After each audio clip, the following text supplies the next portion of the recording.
चलिए आपको सीधा ले चलते हैं राजधानी रायपुर, जहां सीएम भूपेश बघेल दुर्ग रवाना होने से पहले मीडिया से चर्चा कर रहे हैं। सबको बधाई, शुभकामनाएं। पूजा पाठ हाँ, आज हम लोग अब अपने कुल देवी में ध्वजा वगैरह चढ़ाते हैं। नया पानी आज हम लोग नवाखाई जो बोलते हैं, तो हमारे यहाँ आज दशहरा के दिन वही। तो सबसे पहले दशहरा के सबको बहुत बहुत बधाई, शुभकामनाएं। आज का यह दिन असत्य पर सत्य की जीत के रूप में, अंधकार पर प्रकाश की जीत के रूप में पूरे देश में हर्षोल्लास के साथ मनाया जा रहा है। मैं पूरे प्रदेशवासियों को बहुत बधाई, शुभकामनाएं देता हूं। अब आप लोगों की तरफ से कोई सवाल? 20 तारीख को जी, वालों से मुलाकात हुई है आपकी, क्या समस्या उन्होंने बताई हो उसके निराकरण के लिए सरकार? देखिए, सबसे पहली बात, वो लोग नो गो एरिया की बात करते हैं। नो गो एरिया बातचीत में थी, कोई लिखित में कोई दस्तावेज भारत सरकार की ओर से है ही नहीं। दूसरी बात, ये जो ये कह रहे हैं पेशा कानून के भारत सरकार के नियम है, और जो कोल बेरिंग एक्ट है वो भी भारत सरकार के हैं। और भारत सरकार खासकर कोल मंत्रालय ये कहते हैं कि जहाँ कोल बेरिंग एक्ट लागू होगा वहाँ पेशा मान्य नहीं होगा। हम कोल बेरिंग एक्ट के तहत ही काम करेंगे। भारत सरकार के जो कोल मंत्रालय है वो कहती है। इनका कहना है नहीं, पेशा कानून लागू हो तो लड़ाई तो भारत सरकार से, हमसे थोड़ी है। बात तो वहाँ कहना चाहिए, दोनों कानून भारत सरकार के हैं। तीसरी बात, जहां राहुल जी गए थे उस एरिया को, उस आसपास के खदानों को भी इस जो लेमरू एलिफेंट कॉरिडोर जो बनाए हैं उसकी में ले लिया गया है। 1995 वर्ग किलोमीटर को आरक्षित किया गया है। कैबिनेट में फैसला हो चुका है, बहुत जल्दी वो नोटिफिकेशन हो जाएगा।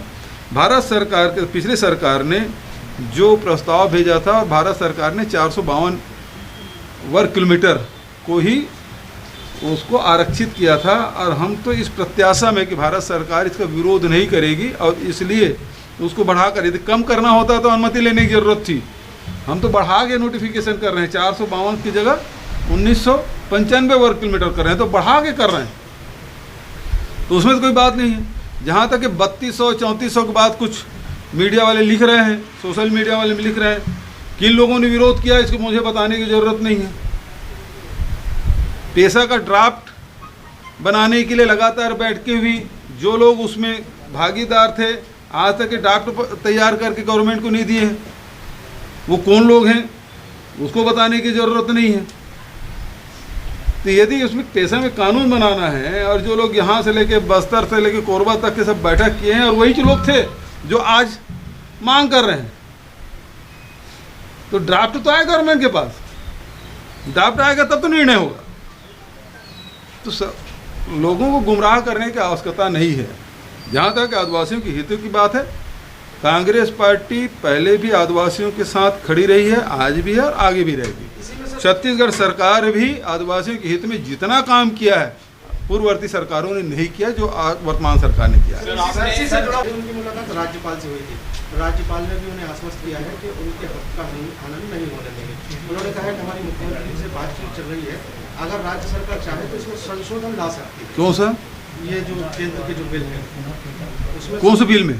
पेशा कानून के संशोधन, पेशा कानून का संशोधन जो है राज्य सरकार कर सकती है, उसमें मैं साथ दूंगी राज्य सरकार का। ऐसी कोई बातचीत हुई है क्या? मेरे राज्यपाल से इस प्रकार इस मामले में कोई बात नहीं हुई। और राज्यपाल तो ऐसे संवैधानिक प्रमुख हैं, वो आदेश निर्देश सुझाव देते ही रहते हैं। उनके पास जो आवेदन आता है गवर्नमेंट को फॉरवर्ड करेंगे, तो उसमें तो कोई बात ही नहीं। लेकिन सर, हाँ सर, ये किसान के परिजनों को उस पर रमन सिंह कह रहे हैं कि आप यूपी में चुनाव लड़ेंगे क्या, इसलिए ये मदद कर रहे हैं, ये आरोप लगा है। देखो, ऐसा है, रमन सिंह जी 15 साल मुख्यमंत्री रहे हैं। क्या मुख्यमंत्री रहते अन्य राज्यों में यदि कोई घटना घटी वहाँ मदद नहीं की है? उड़ीसा में यदि तूफान आया है तो हमारी सरकार ने 10 करोड़ रुपए की सहायता दी है। अन्य राज्यों में भी होते तो हम लोग फोन से ही बात कर लेते हैं, मुख्यमंत्री से बात कर लेते हैं, हमारे तरफ से कोई सहयोग हो तो हम लोग देंगे। लेकिन वो घटना से और किसी घटना की तुलना नहीं करना इसलिए नहीं चाहिए कि पहली बात यह है, लखीमपुर की जो घटना है ये भारतीय जनता पार्टी की जो मानसिकता है उसको उजागर करने वाली घटना है। पहली बात यह है कि जितने भी किसान आंदोलनकारी हैं उसको आंदोलनजीवी, फिर उसे आतंकवादी, फिर पाकिस्तानी परस्ती, फिर चीन परस्ती, फिर खालिस्तान समर्थक, ठलुआ, पता नहीं क्या क्या कहा गया। दूसरी तरफ हरियाणा के मुख्यमंत्री खट्टर जी उसको कहते हैं ये जो किसान आंदोलन कर रहे हैं उसको सर फोड़ो और बड़े नेता बन जाओ। और अंतिम बात, जिसके गाड़ी से कुचला गया उसके पिताजी केंद्रीय गृह राज्य मंत्री हैं और वो ये कहते हैं कि सुधर जाओ, नहीं सुधार दूंगा, मेरे अतीत को नहीं जानते तुम लोग, मैं ठीक कर दूंगा 2 मिनट में। और उसका लड़का जो सड़क में पैदल जा रहे थे, जो न हेजिटेशन कर रहे थे, न विरोध कर रहे थे, न काला झंडा दिखा रहे थे, सीधा चले जा रहे हैं और उस बुजुर्ग के ऊपर वो सीधा अपनी गाड़ी चढ़ा देते हैं और रौंदते हुए लोगों को, उसमें किसान भी है, पत्रकार भी है, उसकी मौत हो जाती है। तो ऐसे समय में उस परिवार के साथ, किसानों के साथ छत्तीसगढ़ सरकार खड़ी है और इसलिए उसको 50 लाख रुपया दिया गया। नया अध्यक्ष के लिए चुनाव के लिए जो है वो सहमति बन जाएगी, तो आप तो मांग करते रहे कि राहुल गांधी को अध्यक्ष। देखिए, जो एजेंडा है मुख्य रूप से ये है कि जो अभी उपचुनाव हो रहे हैं, दूसरा जो विभिन्न राज्यों में आने वाले महीनों में जो चुनाव होंगे, ये दूसरा एजेंडा। तीसरा संगठन के मामले में भी है, जिसमें पिछले समय आपको स्मरण होगा कि चुनाव करने की तिथि घोषित कर दी गई थी और बाद में जब CWC की मीटिंग हुई तो सब लोगों ने कहा कोरोना बहुत फैला हुआ है और ऐसे समय में चुनाव कराना उचित नहीं होगा, उसको स्थगित कर दिया गया था।